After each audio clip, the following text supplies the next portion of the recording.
Oke, kita lanjutkan lagi diskusi. Kalau tadi kita awali dari nomor urut 1 gitu ya. Kalau sekarang kita mulai dari nomor urut 3. Kayak debat ya. Kayak gitu. Karena tadi menarik ya. Kemudian Mas Ciko membahas soal substansi dari isi pidato capresnya begitu. Dan juga tidak diduga-duga begitu ya. Kemudian Mas Ganjar akan membicarakan mengenai dinamika politik yang ada saat ini. Nampaknya sudah mulai tancap gas nih? Ya karena memang udah waktu tinggal sedikit lagi, 90 hari kalau hari ini. Kemarin 91 hari. Di 90 hari pun kita belum boleh kampanye formal ya, baru tanggal 28 November. Jadi memang kita waktunya mepet sekali untuk menyampaikan segala apa yang ingin kita sampaikan dan apa yang menurut kita yang terbaik buat Indonesia. Nah, kita juga cannot wait untuk mempersembahkan gagasan-gagasan kita kepada masyarakat seperti soal keadilan, soal kebutuhan bahan pokok yang terjangkau, soal lapangan pekerjaan, soal digitalisasi baik itu birokrasi, pendidikan, kesehatan dan lain-lain. Tapi berbeda dengan disampaikan tadi malam ya, fokusnya adalah melihat memang ada ketidakadilan dalam prosesnya. Ya, itu bagian juga daripada gagasan kita tentang keadilan dan demokrasi tentunya. Itu nomor satu ya kan, apalagi kita punya orang seperti Pak Mahfud sebagai calon wakil presiden. Nah, ini adalah bagian dari gagasan. Nah, memang kadang-kadang penyampaian gagasan itu saya katakan tadi, kita harus sama runut semuanya, bahwa gagasan itu tidak bisa juga dibawa oleh pembawa gagasan yang bertolak belakang dengan gagasan yang dia bawa. Kalau kita bicara soal seseorang membawa gagasan tentang keadilan dan penegakan hak asasi manusia, apakah itu pantas dibawa oleh orang yang pernah melakukan pelanggaran hak asasi manusia? Ini salah satu contoh aja, ya kan? Apa kita bicara tentang kejujuran dan keadilan, apakah kita cocok dibawa gagasan itu oleh orang yang suka berbohong, ya kan? Nah, ini kan juga nggak pantas. Nah, ini kan the message is messenger itu sama pentingnya dengan message-nya dalam politik. Beda dengan pesan WA, ya kan, nggak peduli handphonenya, isi WA-nya yang penting kan, ini nggak. Kalau dalam politik nggak, yang pembawa pesan itu sama pentingnya dengan pesan yang dia bawa. Udah mulai ngegas memang tadi udah ngeliat Bang Ciko, Bang Rian ya. Nggak sebut nama loh. Iya, makanya tadi udah ngegas. Bang Rian, yang mau digas apa nih kalau sekarang? Sebenarnya ini kan sebuah cara metode kampanye lah. Ini kan seperti jurus kalau istilah saya, jurus dalam politik gitu. Elektabilitas Pak Prabowo, Pak Gibran hari ini memang di atas. Sehingga yang masih elektabilitas di bawah ini secara survei ya, bukan perasaan saya. Itu memang perlu cara-cara tertentu untuk memberikan sedikit jab-jab gitu ya. Supaya warga juga lebih, gini nih gitu. Terus supaya kita juga terpancing. Ini menarik. Barusan dari Mas Ciko jabnya itu? Nah itu dia. Colek-colek kecil. Tapi menurut saya ini menarik. Berarti, jadi ini menurut saya adalah semacam tarung gagasan juga. Dan memang ini bicara rekam jejak. Tadi Bang Ciko sempat sampaikan, setiap calon itu ada rekam jejak juga. Ada plus, ada minus. Kalau yang minus, ada yang sudah pernah disampaikan dengan secara gamblang. Apalagi beberapa hal yang Bang Ciko sampaikan, memang mungkin ada semacam catatan di pihak kami, tapi kan sudah dijelaskan di setiap kali pemilu gitu, dan masyarakat sudah memahami itulah. Jadi setiap calon ada catatan sebenarnya, catatan baik, catatan buruk. Nah, ini seru, ini kan jab-jab kecil. Caleg-caleg yang jab-jab kecil. Artinya dengan mendengar pidato Pak Ganjar semalam tidak ada sama sekali tersindir? Santai sekali. Kami di WhatsApp grup Jubir santai banget, nggak ada sama sekali, nggak terasa, nggak berasa. Jadi buat kami ya silakan aja, itu kan sebuah gagasan. Kalau Bang Rian nggak kerasa ya? Mas Willy, Bang Willy kerasa nggak Bang Willy? Jab-jab itu tadi, colek-colek itu tadi.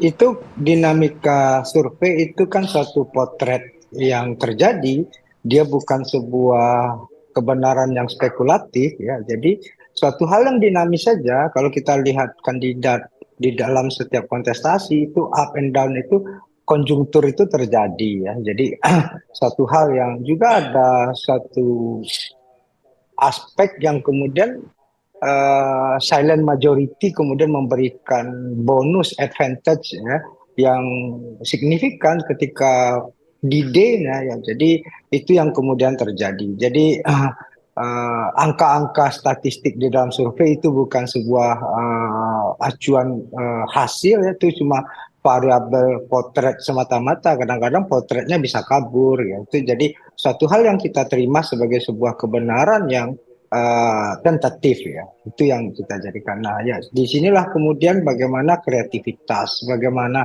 taktik, bagaimana tim bekerja untuk kemudian memenangkan kandidat masing-masing. Ada dua hal Bayu, Maria, yang selalu dipegang dalam moralitas setiap kontestasi. Yang pertama, tidak ada kontestan kandidat yang mau kalah, ya.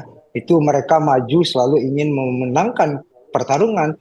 Yang kedua, bagaimana di dalam setiap kontestasi itu mengedepankan eh, kepentingan umum itu menjadi segala-galanya dalam menjunjung kepentingan bersama. Jangan apa yang sudah pernah kita letakkan, apa yang disitir oleh Bung Ciko tadi, masalah demokrasi dan lain sebagainya, kita jaga bersama-sama, ya. Itu kita pernah 28 Oktober itu satu bangsa, satu negara 45, habis itu deklarasi integralnya Natsir, habis itu kita satu tanah air, deklarasi Juanda. Nah sekarang dalam perspektif pasangan Anies Muhaimin, kita menuju pada satu kesemakmuran, ya. Jadi konteks inilah yang sama-sama kita lagakan, bagaimana jejak rekam menjadi penting, bagaimana program menjadi penting, tapi bagaimana common spirit, ya, yaitu menjaga kepentingan umum untuk bersama-sama. Jangan kemudian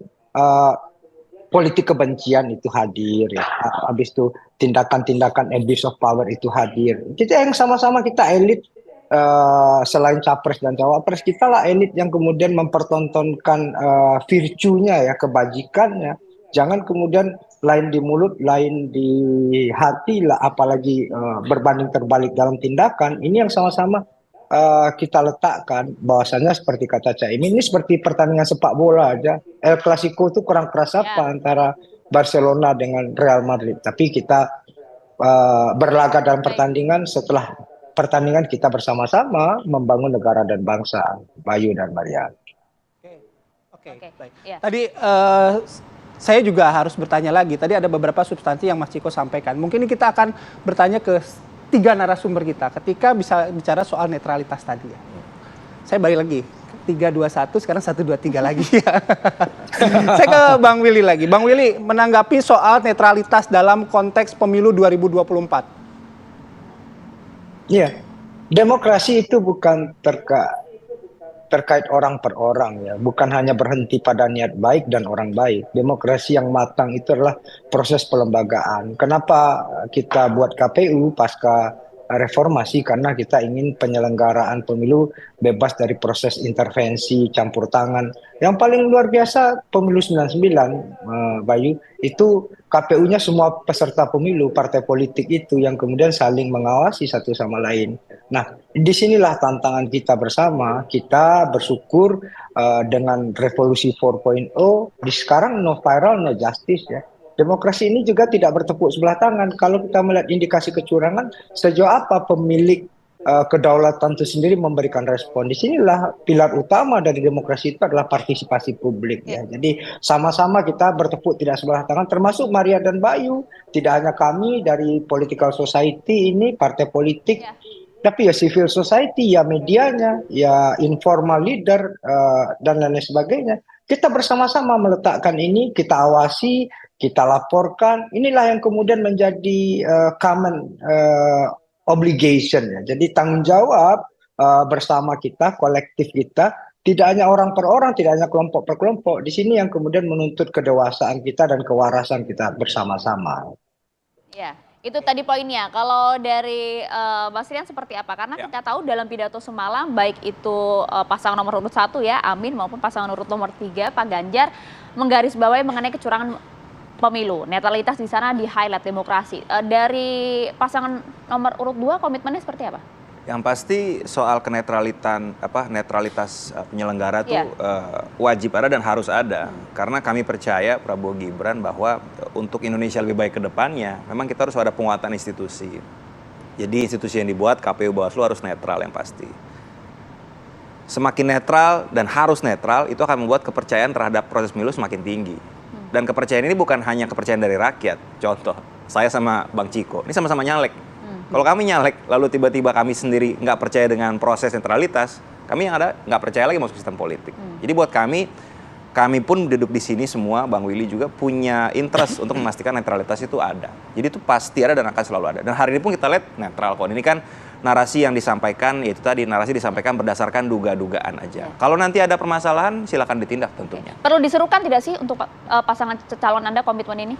Saya pikir kita akan cek ya, apakah kita pernah statement eksplisit soal netralitas. Tapi karena ini suatu hal yang given, netralitas, buat kami nggak perlu kita suarakan lagi gitu loh. Karena itu udah embedded di dalam proses demokrasi. Tapi ada beberapa, 1-2 pihak yang menyampaikan, ya itu silakan aja. Tapi sekali lagi, Prabowo Gibran merasa kalau ada permasalahan apapun dan ketahuan buktinya, langsung ditindak saja. Laporkan saja. Karena gitu aturannya memang sudah jelas dan sudah ada. Apalagi satu lagi saya harus sampaikan juga, isu soal netralitas ini disampaikan oleh misalkan salah satu pasangan yang menduduki kursi DPR paling banyak sebenarnya jumlahnya. Jadi Tahuan dong itu. Tadi saya sampaikan bahwa masyarakat pada saat disampaikan seperti itu juga harus cek dan recheck. Ya. Ini perlu buat demokrasi. Mas Ciko. Oke. Jadi yang disampaikan oleh Rian ada benernya, ada ya, tapi nggak semua.